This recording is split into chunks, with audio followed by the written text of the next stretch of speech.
Umaasa ang Health Department na magtutuloy-tuloy pa rin ang pagbaba ng kaso ng dengue sa bansa sa kabila ng malawakang pagbaha dahil sa magkakasunod na bagyo. Si Bien Manalo sa report. Nababahala si Gina Briones sa mga naitatalang kaso ng dengue, lalo pat madalas bahain ang kanilang lugar sa barangay Tandang Sora sa Quezon City. Nalubog sa baha ang kanilang bahay sa paghagupit nitong mga nakaraang bagyo. Kaya nangangamba siya sa pagdami ng posibleng pamugaran ng mga lamok dahil sa mga baha. Yung mga flower base namin dito, pinapalitan namin araw-araw kasi alam naman namin na doon nag-stock up yung mga ng lamok, yung mga egg, tapos magiging lamok. And then, nag-spray ko po kami sa mga ilalim ng bahay. Kine-check namin yung mga madidilim na kine-check po namin yon. Nag-spray po kami. Todo ingat ang kanyang ginagawa lalo't may mga maliliit siyang apo. Yung mga apo ko po, meron po silang off-lotion na nilalagay para protektahan yung pagkagat ng lamok.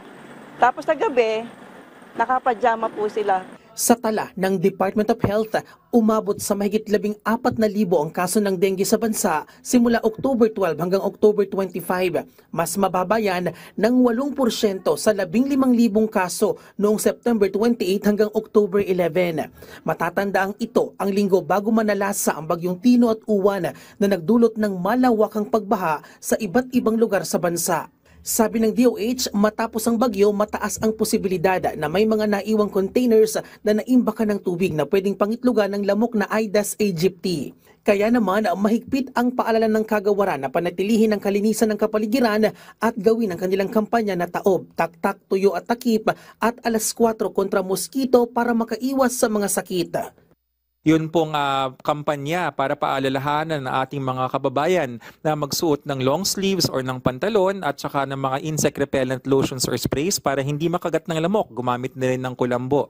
At para paalalahanan ang mga nakakaramdam ng may lagnat na mataas ang temperatura, 40 degrees pataas, o kaya mga pananakit ng ulo at pananakit ng tiyan na kumonsulta ng maaga para maagapan. Bukod sa nakamamatay na dengue, isa rin sa mga binabantayang sakit na dulot ng mga lamok ang malaria na kung mapapabayaan ay posibleng magdulot ng iba pang komplikasyon gaya ng anemia.